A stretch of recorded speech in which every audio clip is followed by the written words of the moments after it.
महत्वपूर्ण योगदान देने वाले स्वतंत्रता सेनानियों आगे से हट जाओ जी।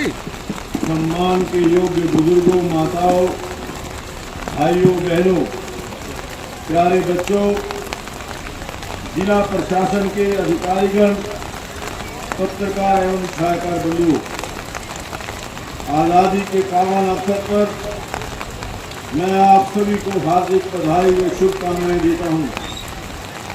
मैं देश की सीमाओं पर मुश्किल हालातों के बीच मुस्तैदी से तैनात वीर जवानों को भी स्वतंत्रता दिवस की विशेष तौर पर बधाई देता हूं।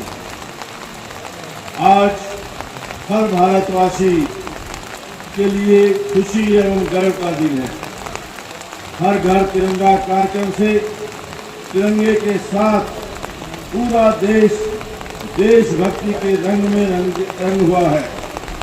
इस दिन के लिए मां भारती के अनगिनत सपूतों ने अपना सर्वस्व बलिदान कर दिया। इसी दिन के लिए असंख्य देशभक्तों ने कष्ट झेले और यातनाएं सही। मैं इस पावन अवसर पर आज़ादी की बलिवेदी पर अपने प्राणों की आहुति देने वाले सभी ज्ञात अज्ञात शहीदों को नमन करता हूं और उन वीर सैनिकों को भी सलाम करता हूं जिन्होंने आज़ादी के बाद देश की एकता व अखंडता की खातिर अपने प्राण न्यौछावर कर दिए। उन्हीं के अनुपम बलिदान के कारण 10 मई 1857 को हरियाणा के अम्बाला से छूटी थी।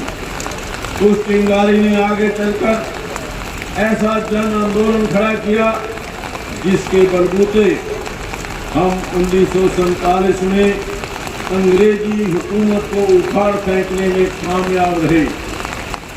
इस आंदोलन के बलिदानियों की देशभक्ति से हमारी युवा पीढ़ी प्रेरणा हासिल करे। इसके लिए अम्बाला छावनी में शहीदी स्मारक बनाया जा रहा है।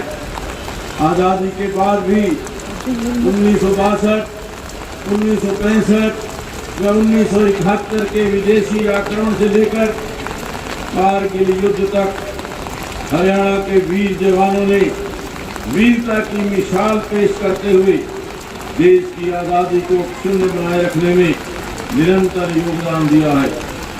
हम अपने शहीदों के बलिदानों का कर्ज तो नहीं चुका सकते, लेकिन उनके परिजनों की देखभाल करके उनके प्रति सम्मान अवश्य जता सकते हैं। इस दिशा में सरकार ने सैनिक व अर्धसैनिक कल्याण विभाग का गठन किया है। युद्ध के दौरान शहीद हुए सेना व अर्धसैनिक बलों के जवानों की अनुग्रह राशि में आएगी। लास्ट के दौरान शहीद होने पर अनुग्रह राशि बढ़ाकर 50 लाख रुपए की गई है। अग्निवीर योजना के तहत युवाओं को नौकरियों में विशेष लाभ देने और स्वरोजगार हेतु 5 लाख रुपए तक का ऋण देने का निर्णय लिया गया है। भाइयों बहनों, प्रशासन से सेवा के संकल्प के साथ जन सेवा का दायित्व संभालने वाली वर्तमान सरकार ने प्रधानमंत्री श्री नरेंद्र मोदी जी के सबका साथ सबका विकास और हरियाणा में एक के मूल मंत्र पर चलते हुए पूरे हरियाणा और हर एक हरियाणवी की तरक्की व उत्थान के लिए काम किया है। भ्रष्टाचार के प्रति जीरो टॉलरेंस की नीति बनाते हुए सरकार ने पारदर्शी शासन दिया है। गीता के कर्म के संदेश की इस पावन भूमि के इतिहास में धार्मिक असहिष्णुता और हिंसा का कोई स्थान नहीं रहा है। इसी के अनुरूप हम प्रदेश में आपसी प्यार, प्रेम, सौहार्द और भाईचारे की बयार बढ़ाने के लिए निरंतर काम कर रहे हैं। पिछले लगभग 10 साल में हरियाणा सद्भाव, सौहार्द, समान विकास, समरसता के साथ साथ उन बदलावों का साक्षी रहा है जिनसे हर आदमी का जीवन सरल, सुगम और सुरक्षित हुआ है। मुख्यमंत्री श्री नायब सैनी जी के कुशल नेतृत्व में जन सेवा और जनता के बीच न केवल बेहतर व्यवस्था बनाने का काम किया गया है, बल्कि ऐसी व्यवस्था देने का प्रयास किया गया है जिसमें जन जन की योजनाओं और सेवाओं का सरल तरीके से लाभ प्राप्त हो।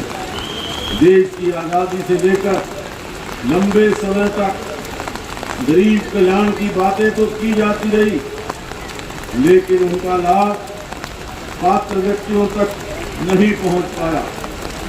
पंडित दीनदयाल उपाध्याय जी के अंत्योदय के दर्शन के अनुरूप प्रदेश के सभी परिवारों को पहचान पत्र बनाया गया है, जिससे पात्र परिवारों की पहचान कर योजनाओं का लाभ देना सुनिश्चित किया गया है। हमने प्रशासन में मानव हस्तक्षेप को न्यूनतम करने के लिए IT का बड़े पैमाने पर प्रयोग किया है। आज जनता और सरकार का सीधा संपर्क है। पहले व्यवस्था पारदर्शी नहीं होने के कारण बिचौलिया तंत्र मजबूत हो गया था, जिसके कारण पात्र अपने अधिकार से वंचित हो जाता था। लेकिन आज हर सरकारी योजना का पारदर्शी तरीके से लागू किए जाने से घर बैठे ही गरीब परिवारों की बेटी की शादी का शगुन, बुजुर्ग विधवा व दिव्यांगों की pension, BPL card, Chirayu card लाभ कंप्यूटर की एक क्लिक के साथ सीधे पात्र के खाते में जाता है। स्वास्थ्य सेवाओं में इजाफा